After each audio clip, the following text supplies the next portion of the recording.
Mrs. Rosa gazed at her husband with a tender yet frail smile. "Take care of yourself and our children. My love for you will never fade." She gently touched his face before closing her eyes forever. Jenny, their daughter, stood by her mother's bedside, softly trying to wake her, but there was no response. She was grateful that Dania and Yuta were not present to witness such a heartbreaking moment. A few days earlier, their father had sent them to their aunt's house, hoping to shield them from a grief they were too young to bear. Dania had cried, fighting against the idea of leaving, but there was little Jenny could do. Jenny had done everything she could to fulfill the promise she made to her mother. She took care of Dania and Yuta with all her heart. Though she had always dreamed of a career as a model, when she learned her younger sister shared the same ambition, Jenny decided to abandon her own dream and focus on her studies instead. Thinking back to all of this, Jenny's heart shattered. Overcome by a sense of worthlessness and unable to bear the pain any longer, she made the decision to end it all. She called for a taxi and headed to the cliff's edge, where her final decision awaited. Meanwhile, Julian was driving, his face set in a grim expression. He turned to his assistant. "Where is she?" Miss Jenny's assistant reported that she just called a taxi. "We're tracking her route," his assistant replied. Julian frowned. "Where is she heading?" "Boss, I've just located her destination. Should we go there?" Raphael, his assistant, asked anxiously.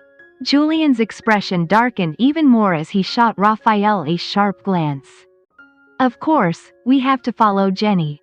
Raphael quickly provided the address to the driver, and the car sped off. The atmosphere in the car was tense, with Julian constantly urging the driver to go faster. Raphael could feel the pressure as his usually composed boss seemed overwhelmed with worry and anxiety. In his mind, Raphael wondered, "Why is my boss so distraught? Is Miss Jenny that important to him?" At the cliff's edge, Jenny stood alone, gazing down at the abyss below. Julian, who had finally arrived at the scene, leapt out of the car and sprinted toward the cliff, his heart pounding in his chest. When he saw the familiar figure standing at the edge, a wave of relief washed over him, but his panic had not yet subsided. He rushed forward, pulling Jenny away from the edge and enveloping her in a tight embrace. Jenny was startled by the sudden action and tried to resist, but seeing the fear and concern in Julian's eyes, she eventually allowed herself to remain still. After a few moments, Julian released her from the embrace and looked at her with a depth of affection that surprised her. "Are you okay?" Julian asked gently. Jenny looked at him with confusion in her eyes. "Who are you?" Julian smiled softly. "I could be your savior or your guardian angel. Whatever you choose to call me, I'm ready to be that." Jenny was puzzled. "Why do you want to help me?" Julian wanted to express his true feelings, that he loved Jenny, but he knew this wasn't the right time. "We have a common enemy." "Is that reason enough?" Jenny was still unsure. "Enough to marry me?" "No." Julian looked at her seriously. "What's most important to you? Don't you want to take revenge on those who hurt you? Don't let them get away with it. Are you really going to let them win?" Jenny met Julian's gaze with newfound determination. "I'm not a fool. I won't let them get away with it." With a confident smile, Julian said, "Good. Because you're not alone. I'll always be here to help you." Then, with a cynical chuckle, Julian added, "That's right. You're not just a fool, you're a complete idiot for choosing to end your life rather than planning your revenge." Jenny felt both embarrassed and furious. How could this man, who had just proposed to her, insult her like that? Was this how he intended to win her over? In a burst of emotion, Jenny struggled to break free from Julian's embrace. "Let me go. I can plan my own revenge without your help." Julian raised an eyebrow and released her, a mocking smile on his face. "Oh, really? A girl who was just about to throw her life away a few minutes ago can now plan her revenge all by herself?" Jenny flushed with anger at the insult. "Yes, I can," she shouted. "Great," Julian said sarcastically. Then tell me how you plan to take down the Pandagas family on your own. The Purwindas might be powerful, but not as powerful as the Pandagas. Don't tell me you're going to do it with your tiny hands and your peanut-sized brain. Jenny puffed up her cheeks in frustration and snapped, I know exactly what to do, and you don't need to know. Leave me alone, Mr. Julian. Julian grabbed her hand and spoke firmly, listen to me, Jenny. You can't do this alone. You need someone stronger than the Pandagas family to help you seek revenge and rebuild the Purwinda family business. The Bagatama family is the only one powerful enough to do that. I won't just help you get revenge, I'll elevate your family's name as well. This is a great opportunity. Consider yourself lucky and accept my proposal. Jenny hesitated, thinking for a moment. Can I have some time to think? Julian glanced at his watch and replied in a commanding tone, of course. You have 5 minutes. Jenny was shocked. Hey, who do you think you are? 5 minutes isn't enough. Julian glanced at his watch again. You've got 4 minutes and 49 seconds left. Jenny felt frustrated with his commanding nature. Ah, stop forcing me. You can't do this. Annoyed, Jenny covered her face with her hands and sat down. Julian, remaining calm, said, there are 4 minutes and 5 seconds left. Jenny grabbed her hair and shouted, stop counting. You're making me nervous. Julian chuckled, you don't look nervous.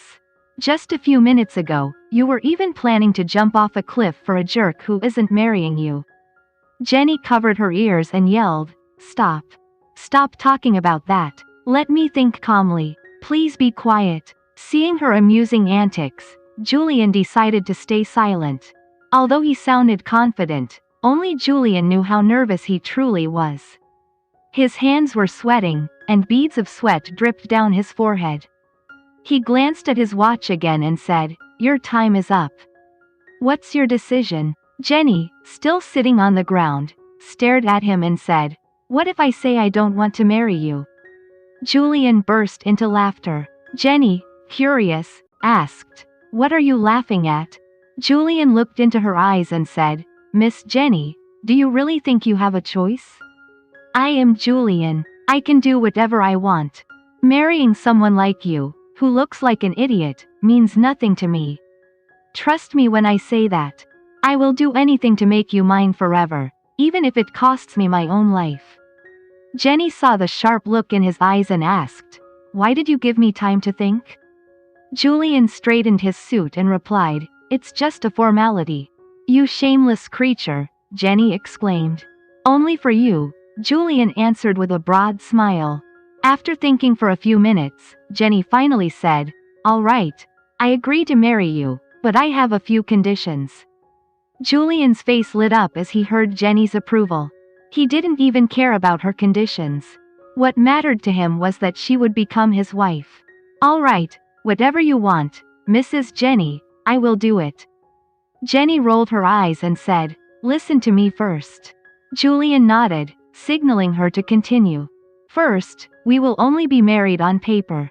I will be your wife just for formality, but we won't share any physical relationship. Second, we won't share the same room. Third, after 1 year, I have the right to divorce you if I want. Fourth, during our marriage, you must never bring up the events at the cliff. Fifth, never refer to my hand as little hand. If you agree to all these terms, we can get married. Julian raised an eyebrow upon hearing her conditions. I agree to everything, except the second condition. I'm also getting married because my family is forcing me. If we don't live together, they will doubt our relationship, and I don't want that. So we have to share a room. Jenny shouted, no, we can't share a room.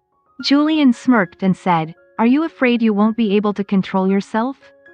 Jenny's face turned red. Shameless. I can control myself. I just don't trust you. Julian placed his hands in his pockets and replied, I'll be fine as long as you don't move and seduce me. Before Jenny could respond, Julian grabbed her hand and pulled her toward his car. Let go of my hand. Where are you taking me? Jenny yelled.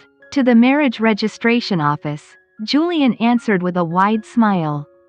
Jenny was taken aback. Just a minute ago, she had agreed to marry him, and now she was being taken to the registration office. What's the rush? Julian quickened his pace. The marriage registration office closes at 6, and it's already 4. We need to go now. Jenny lowered her head and decided to follow. She had already agreed, so there was no turning back. After a few minutes of walking, they reached Julian's car. Jenny noticed someone pacing in front of the vehicle, looking like a student anxiously waiting for exam results. Julian stopped in front of the man and called out, "Raphael." Raphael was startled and stopped moving. "Boss," he greeted. He then turned to Jenny and said, "Miss Jenny." This was Raphael's first time seeing Jenny in person. Now he understood why his cold and reclusive boss was so infatuated with her. Jenny's beauty left Raphael in awe. Her skin was as white as milk, her light brown eyes sparkled, and her jet black hair was tied up in a bun. Her perfect figure met international modeling standards. "What are you waiting for? Get in the car," Julian commanded. Raphael, snapping out of his daze, quickly complied. "Yes, sir." He then followed behind them.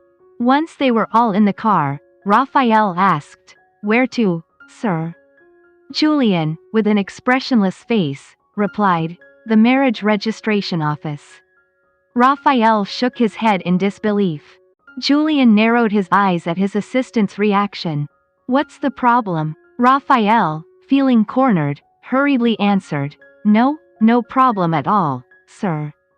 Absolutely no problem. Inside the car, silence enveloped the atmosphere. Jenny decided to break the silence, asking Julian, "By the way, what were you doing at the cliff?" Raphael silently prayed for his boss as he watched Julian point at him. "His wife passed away today, and we were there for the funeral."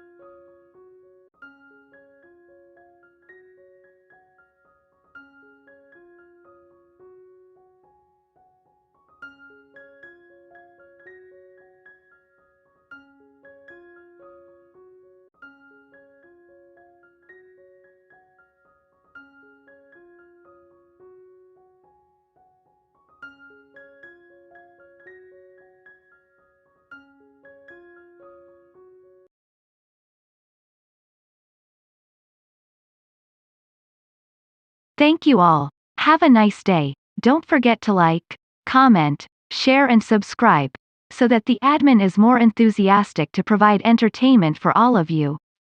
See you in the next video.